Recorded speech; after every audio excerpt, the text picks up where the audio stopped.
Good afternoon. Good afternoon. Comrade, power. Power. Comrade, power. Power. Comrade, hustler. Hustler. Comrade, fund. Fund. Comrade, star. 254 what? 4.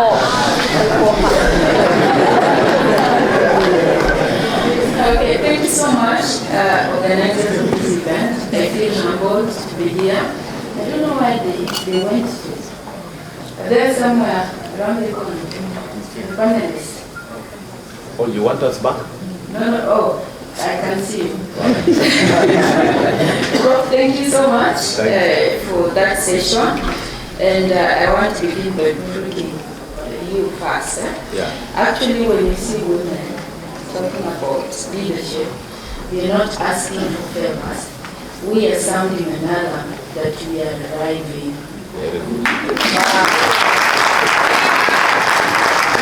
And to the able governor of this great institution, the University of Nairobi, where I'm an alumni, I want to say that Your Excellency, that is right. Your Excellency, we are not allowing you to go back.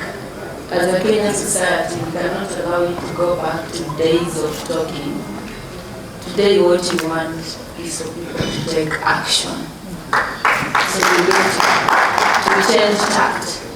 You don't need to start admiring what the previous leadership used to do. You need to take action. The days of talking are over. Isn't it?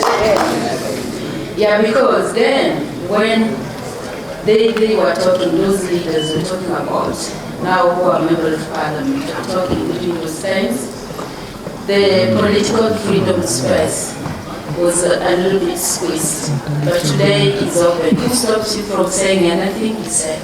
But no, we want people who can take action. So the university leadership of today make your niche by taking action. And to the former Ligiji,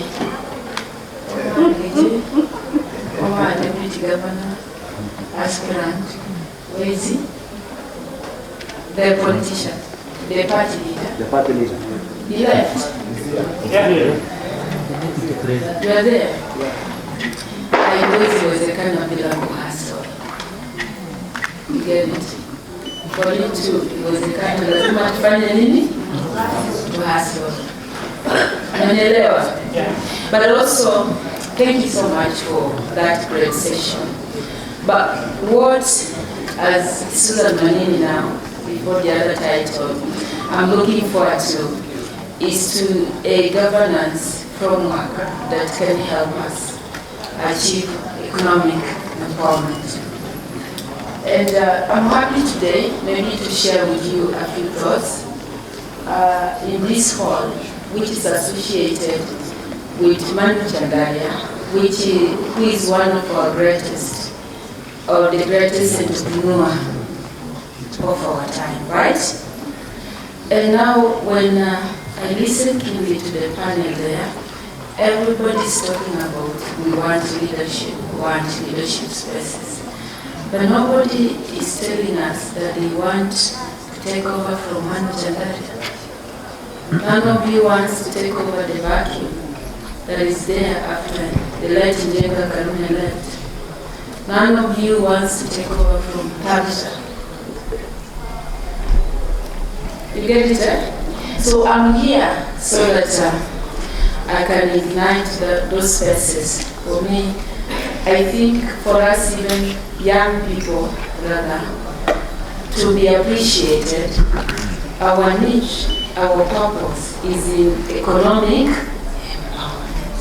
Nalawana, political freedom was brought about by those, the likes of the former Prime Minister, Raila Odinga, Olenkos, and those during the second liberation.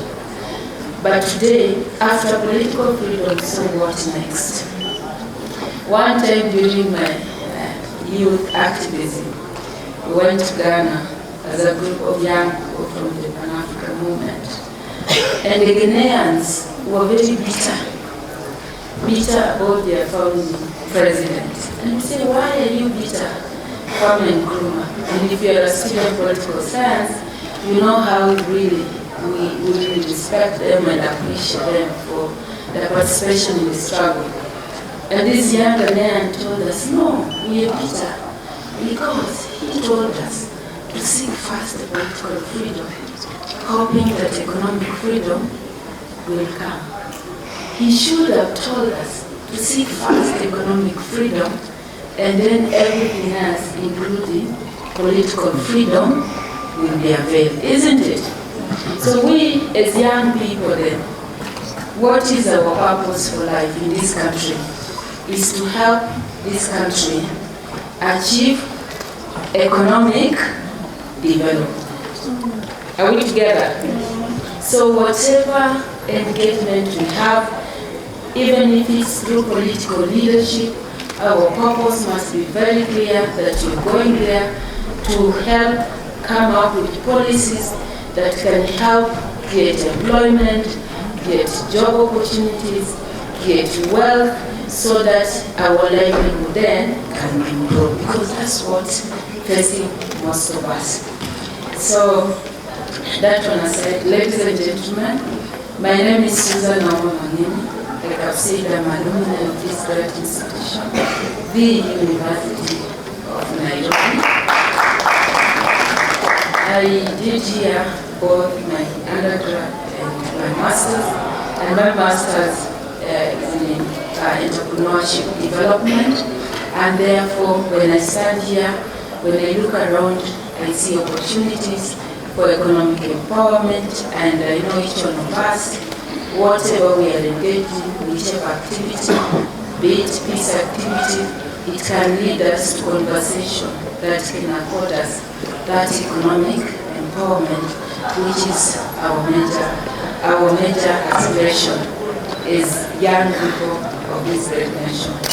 So I'm the principal secretary for micro, small, and medium enterprises, where most of us here, actually 100% of attendance here, belong there in MSME. So you are my customer. Isn't it? Yes. You are my children. Shalini, umefanya hiyo kitu? Umedai wapi? Ukapata ngapi? Utajaribu, utapata iko. So, thank you. I want to thank the organizers for this event. I've just been going around and reading through probably a little bit of your history.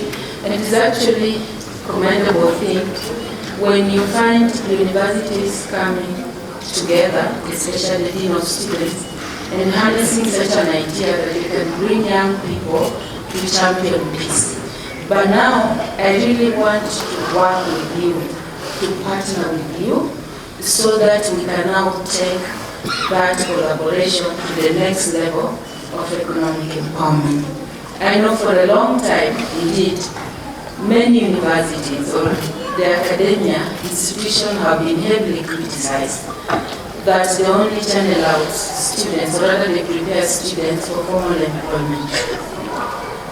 And probably I'm not one of the critics. But today, given the kind of challenges that the world is facing, we have no jobs, we have a high and a biting youth bulge. We need to find a way of creating opportunities for young people, for the people of this world, and then the pandemic just came and shifted us, shifted our way of life, our way of doing things. We need to rethink, we need to start redesigning. So it is my hope that even the institutions of higher learning are now going also to redesign even their modules, their programs to fit into the current aspirations of job creation, entrepreneurship, which is in the market. And for me, I want to offer you, through Professor here, I want to offer you my maximum support, given the passion I have for many Kenyans, majority of them are within MSMEs, almost 80% are MSMEs, that we will work together to ensure that we come up with good training modules that speaks to capacity needs of our young people at the grassroots.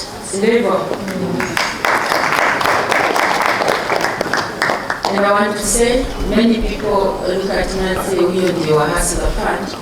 But other than the Hustler Fund, I have other children.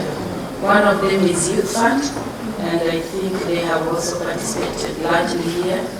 Youth Fund, and Youth Fund is there because it focuses entirely on the young people between the ages of 18 to 35. Someone was asking about Youth Fund. So what we are challenging Youth Enterprise Fund is that they need to move and start responding to the needs, entrepreneurial needs or business needs of the youth in this country. They need to work with the young people of this country hand in hand. Right now, everybody is going digital. So it will be unwise as an institution to keep doing physical engagements when young people are found in digital spaces. So bring them on board. Let's redesign these programs with them. Let's look at what are their needs. Let their needs inform our program so that then we also become vibrant. So if we're doing that, then we are going to satisfy the entrepreneurial needs. So you found that's a challenge, and I'm happy that you are involved in this. So take it further. Invite another child of mine called KB, Kenya Institute for Business Training. Let them see what are the partnership opportunities within institutions of higher learning. And then let's see also how we can, if we can be able to mainstream in our curriculum the new trends that are there in the market. So I have another child called Kenya Industrial Estate. So I'm a mother who has many children. Kenya Industrial Estate is going to help you, young people, especially those who are who are driving innovation in this country, who have startups that focus that in the manufacturing sector, will help you by providing you with facilities, even up to 20 million in Kenya Industrial Estate. So you have no reason whatsoever not to achieve what you want to achieve. Maybe you never used to hear about this, but for the first time in this country, His Excellency the President Dr. William Samoei Ruto has devoted a whole state department just to focus on issues affecting MSME. I mean, just to focus on hustle. Isn't that a good thing? So when I wake up in the morning, I take breakfast, I eat lunch, I go to sleep, I think about MSME, I think about you people and opportunities which are there. So I'll be looking out for all the stakeholders, open up the spaces, because I come from that school of thought that believes that each and every corner of this country has good economic potentials, which you don't really need to look beyond your locality for a good business idea. You are surrounded with those business opportunities.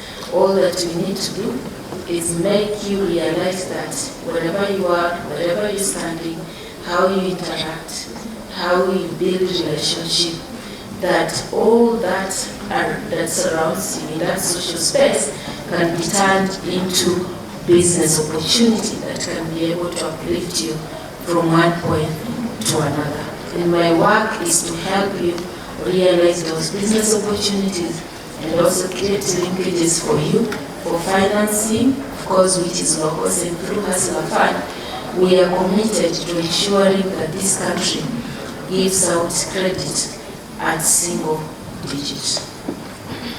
Are we there? Single digit. And two, we are also trying to harness, to move away from collaterals towards and move towards credit scoring, so that your good character of borrowing, utilization, and of saving makes you earn higher limits in the credit market system. And I think, to me, this is revolution in our economy. And Kenya, again, just like we did M-Pesa, this is going to be another one made in Kenya. Many countries in Asia, from Asia, the so-called Asian tigers, they moved away long time from collateral. Because, and then they will tell you, when I used to serve as the director of Youth Enterprise Fund, I was a little bit, saddened by the requirement units, titles, units, logbooks, and I used to say, what entitlements the young people have? I mean, they only have certificates. The only thing that we have that probably our parents don't have is the degree certificate, right? Or a Form 4 certificate. So unless we turn that into a collateral, it will be absurd to demand that a young person brings a logbook or brings a title deed.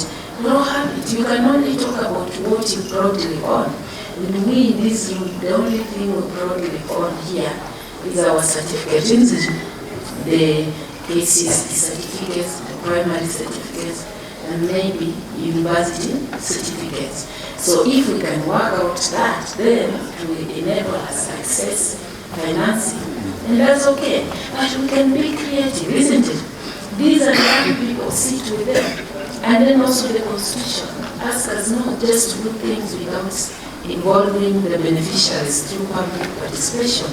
So we want to make sure that every program that we design, especially in my department, which is largely bottom-up. By the way, you used to hear about bottom-up, right? Bottom-up is our ministry. We want to elevate people who are here at the grassroots by connecting them to opportunities, expanding their space, by giving them access to financing, access to markets, building their capacity, and moving together as one.